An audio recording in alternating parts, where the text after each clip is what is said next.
Hello everyone, welcome back to my channel. अगर आप मेरे चैनल पर न्यू हो तो फ्रेंड्स मेरे चैनल को सब्सक्राइब। अगर स्टोरी अच्छी लग रही हो तो लाइक शेयर कमेंट ज़रूर करिएगा। ओके फ्रेंड्स, तो चलिए हम अपना रेड व्हील वांगशन एफएफ का नेक्स्ट पार्ट शुरू करते हैं।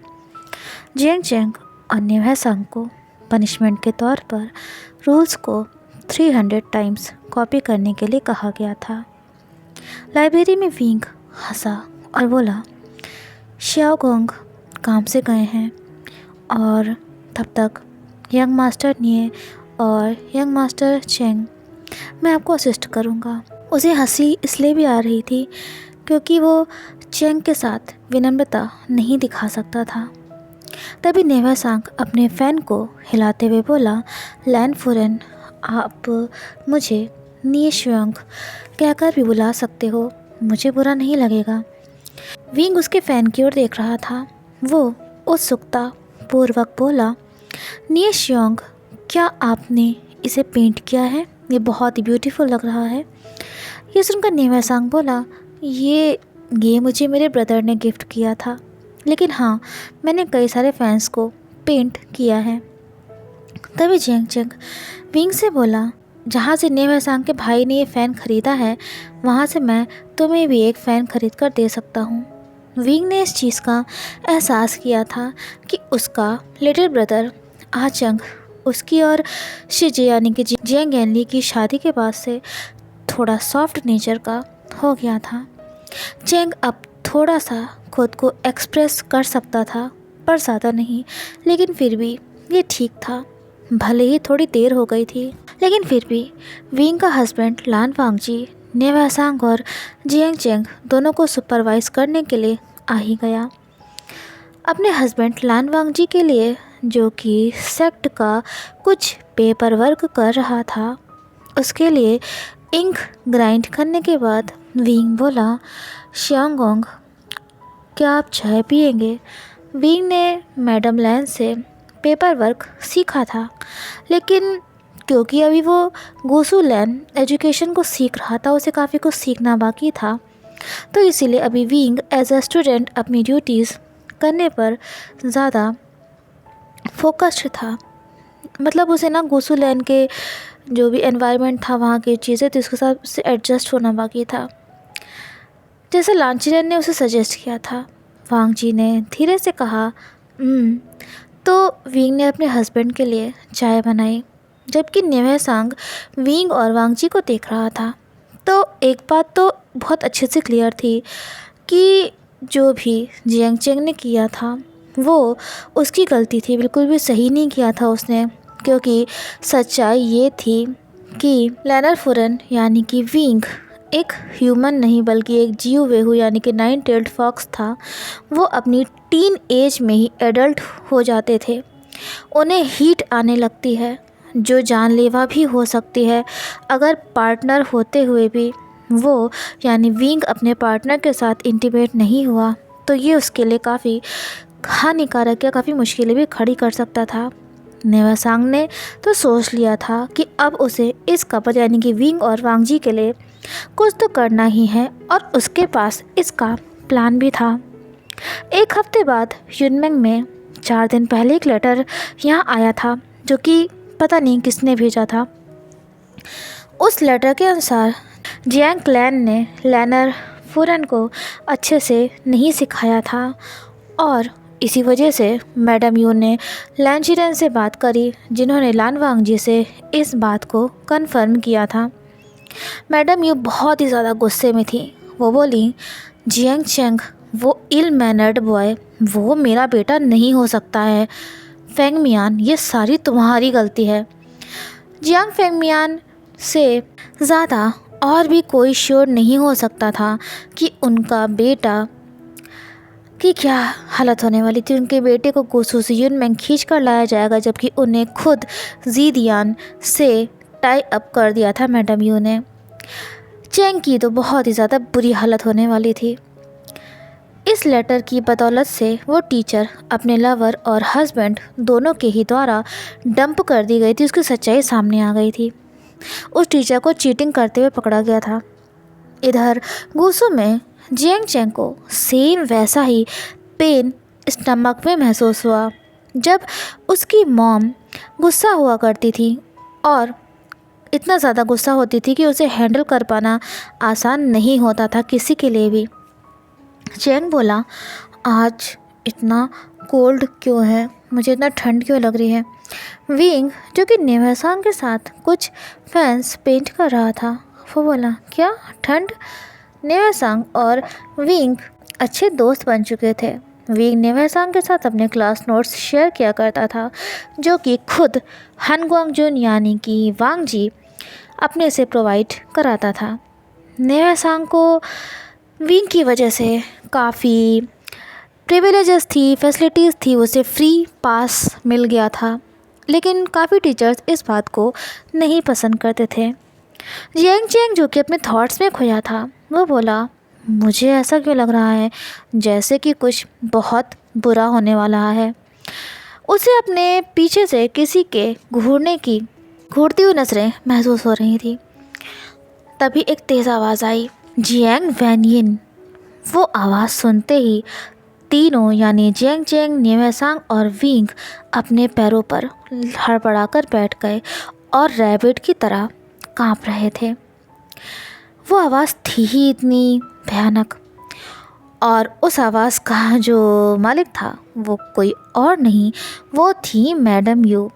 तभी उन्होंने, जब विंग को घबराया हुआ और उसकी टेल जो कि डर की वजह से शिवर कर रही थी, कांप रही थी, जब उसे उन्होंने देखा तो उन्होंने अपना पहले तो थ्रोट क्लियर किया और फिर अपनी जो टोन थी ना, उसे थोड़ा सा सॉफ्ट कर लिया। विंग अपने गुसु लैन फुरेन की ड्रेस में बहुत ही ज़्यादा खूबसूरत लग रहा था। मैडम यू बोली, विंग, मुझे जियांग चैंग से कुछ क्वेश्चंस पूछने हैं। तुम जो काम कर रहे हो वो करते रहो, तुम्हें डरने की ज़रूरत नहीं है। अभी तक विंग एक जियांग डिसिपल था, अब वही विंग बहुत ही ग्रेसफुली, बहुत ही अच्छे से खड़ा हुआ था। वो अब एक क्लैन की मैडम था। मैडम यू को अपने डिसीजन पर, साथ ही अपनी टीचिंग और विंग पर भी गर्व था। वो जानती थी कि उन्होंने ही अपनी टीचिंग से, चाहे फिर उन्हें थोड़ा सख्त ही क्यों ना होना पड़ा था, इसके ज़रिए विंग को एक अच्छी वाइफ में उन्होंने मोल्ड किया था। साथ ही चाइल्ड विंग का जो माइंड था, उसे भी अपने हस्बैंड के लिए परफेक्ट वाइफ वो बन सके, उसमें हेल्प करी थी। क्योंकि लाइफ में सरवाइव करना बहुत ज़रूरी था, चाहे फिर इसके लिए किसी को कुछ भी करना पड़े। मैडम यू चाहती थी कि विंग गुसु में अपनी खुद की जगह बनाए, अपनी इम्पोर्टेंस बनाए, ताकि उसे कोई नुकसान ना पहुँचे, जैसे कि वो एक वक्त पर यूनमेंग में था। भले ही मैडम यू विंग को ज़्यादा पसंद नहीं करती थी, लेकिन वो किसी को भी उसे मॉलेस्ट नहीं करने दे सकती थी, या किसी को भी मॉलेस्ट नहीं करने दे सकती थी। विंग बोला, मैडम यू, गुसु लैंड से विंग आपका स्वागत करता है। जब तक आप मेरा मतलब गोंगजी से आप बात कर रही हो, तब तक मैं गेस्ट रूम में आपके लिए चाय अरेंज करता हूँ। उसकी बात सुनकर मैडम यू बोली, ठीक है। ये दो मैडम्स के बीच में एक फॉर्मल बातचीत थी। विंग अपने भाई के लिए बहुत चिंतित था। उसके सामने काफ़ी सारे रीज़न्स भी थे, क्योंकि मैडम यू बहुत ज़्यादा गुस्से में जो गुस्सू आई थी। खैर, उसे अपने भाई की ज़्यादा कोई न्यूज़ तो नहीं मिली, सिवाय इसके कि मैडम यू चैंग को अपने साथ गुस्सू से खींच कर ले गई थी, और वो गेस्ट रूम में भी नहीं रुकी थी, जो कि विंग ने खुद से उनके लिए प्रिपेयर किया था। नेवासांग बोला, लैन फुरेन, क्यों ना हम साई टाउन में चलें, वहाँ हम घूमेंगे फिरेंगे, एंजॉय करेंगे। विंग ने हाँ कहने से पहले बहुत सोचा था, लेकिन जिस दिन विंग नेवासांग के साथ ट्रिप पर जाने वाला था, अचानक से उस दिन नेवासांग के पेट में पेन होने लगा था, उसे दर्द होने लगा था अचानक से, जिसकी वजह से विंग को अपने हस्बैंड के साथ रहना पड़ा। अब उसे मौका मिल गया था अपने हस्बैंड के साथ जाने का। ऐसा नहीं था कि उसका हस्बैंड लान वांग जी फ्री था, उसके पास हमेशा वक्त ही होता था, और एक अच्छी वाइफ की तरह विंग को ज़िद भी नहीं करनी चाहिए थी। लेकिन फिर भी वह बोला, लाओ कॉन्ग, मुझे वो चाहिए, मुझे वो खाना है। अपनी वाइफ की बात सुनकर वांगजी बोला, विंग अब तुम स्पाइसी फूड और नहीं खाओगे।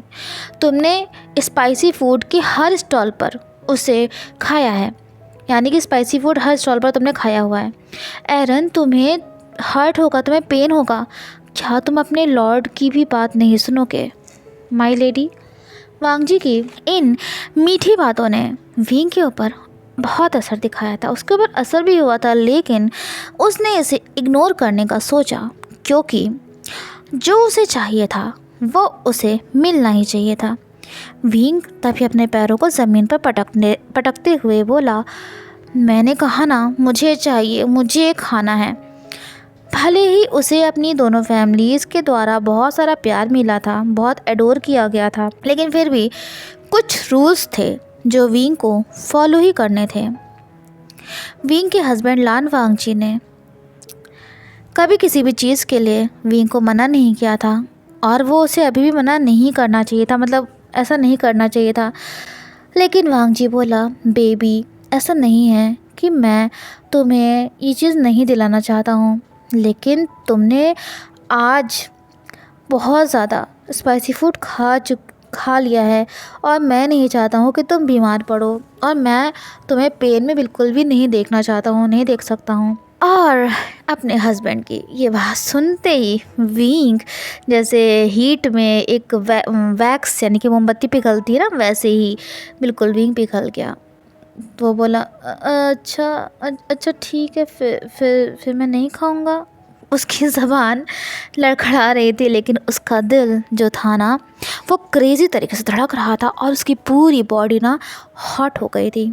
लान की रेन विंग के लिए एजुकेशन क्लास सेट करना चाहते थे, जिसमें ना विंग को सिखाया जाने वाला था कि मतलब हस्बैंड वाइफ में इंटीमेट होना क्या होता है। लेकिन वांगजी ने इस क्लास को पोस्टपोन कर दिया था, क्योंकि अभी फ़िलहाल विंग बहुत बिजी था, वो काफ़ी काम थे उसके पास, और वांगजी खुद को कंट्रोल कर सकता था। और साथ ही विंग की अभी हीट जो थी ना, वो डॉक्टर्स के अनुसार अभी थोड़ा लेट हो गई थी, मतलब वो थोड़ा देर से आने वाली थी। विंग और वांगजी एक दूसरे का हाथ पकड़े हुए सड़क पर चल रहे थे, और एक परफेक्ट कपल की तरह लग रहे थे। उधर से गुजरने वाले सारे लोग उन्हें देख रहे थे, और साथ ही हनगोंग जुन की वाइफ को भी देख रहे थे। तभी वो दोनों एक टी शॉप पर पहुँचे, और विंग और वांगजी जो थे ना, वो बारिश का जो मौसम था ना उसको एंजॉय कर रहे थे। मिट्टी की खुशबू आ रही थी, और साथ ही गर्म गर्म चाय, मतलब बहुत ही खुशनुमा मौसम था। एक चाइल्डिश वाइफ और उसका वो मैच्योर हस्बैंड, वो दोनों अब कपल बन चुके थे, और सबकी अटेंशन का स्पॉटलाइट बन चुके थे। वांगजी ने गोशिन के जो स्ट्रिंग्स थी ना उन्हें पुल किया। जो वहाँ मौजूद जितने भी लोग थे, तो उस धुन ने ना उनके दिलों को छू लिया, साथ ही विंग के दिल को भी। विंग ने गुजू लैंड कल्टीवेशन के लिए एक स्पेशल सॉन्ग सीखना शुरू किया था। वो बोला, श्यांगोंग इस गाने को क्या कहा जाता है? इससे पहले कि वांगजी कुछ कहता, वो बोला, ये विंग बोला, वैसे तो मुझे अभी इसको सीखना बाकी है, लेकिन ये थोड़ा अलग लग रहा है, ये किसने लिखा है? तो वांगजी ने धीरे से कहा कि सिर्फ विंग ही उसे सुन सके। वो बोला, मैंने इसे कंपोज किया है, उसका नाम है वांगशियान। विंग ने कहा, वांगशियान? तभी उसकी आंखें आश्चर्य से भर गईं, और उसके गाल बिल्कुल रेड हो गए। विंग ने गहरी सांस ली जब उसने अपने हस्बैंड की आईलैशेस की तरफ देखा। उसने काफ़ी हिम्मत करके कहा, ये मेरे लिए है? तो वांगजी ने अपनी नज़रें दूसरी तरफ करते हुए कहा, तभी वहाँ पर छाया आ गई। विंग बहुत ही ऑकवर्ड थोड़ा सा ना महसूस कर रहा था, उसे वो साइलेंस महसूस हो रहा था। वो बोला, ये चाय ये तो ठंडी हो गई है, मैं आपके लिए दूसरी लेकर आता हूँ। लेकिन नर्वसनेस और ओवरवेलमिंग फीलिंग्स की वजह से विंग जो था ना वो बहुत ही ज़्यादा नर्वस फील कर रहा था, और उसे खुद नहीं समझ आ रहा था कि क्या रीज़न है इसकी वजह से। और हड़बड़ी में उसने वो चाय अपने हाथों पर ही गिरा ली। जब वो टी पॉट को पकड़ने की कोशिश कर रहा था, वांगजी बहुत ज़्यादा घबरा गया। उसकी आवाज़ तेज़ तो नहीं थी, लेकिन वो बहुत ज़्यादा चिंतित हो गया, तो बोला विंग। उसने तुरंत विंग के हाथों पर ठंडा पानी डाला और उसे अपने हाथ से पोंछा और अपनी रोब से पोंछा, मतलब वो ना रुमाल भूल गया था, और उस पर फूंक मारने लगा। वांगजी बोला, विंग तुम्हारा हाथ रेड होने लगा है, हमें हीलर के पास चलना होगा। तो विंग बोला, शाओगोंग मैं ठीक हूँ, ये ठीक हो जाएगा। वांगजी बोला, विंग सिर्फ इसलिए कि तुम्हें हीलर से डर लगता है, हम तुम्हारी हेल्थ को इग्नोर नहीं कर सकते हैं। तो विंग बोला, मैं अब नहीं डरता हूँ, बस बात इतनी सी ये है कि ये ठीक हो जाएगा।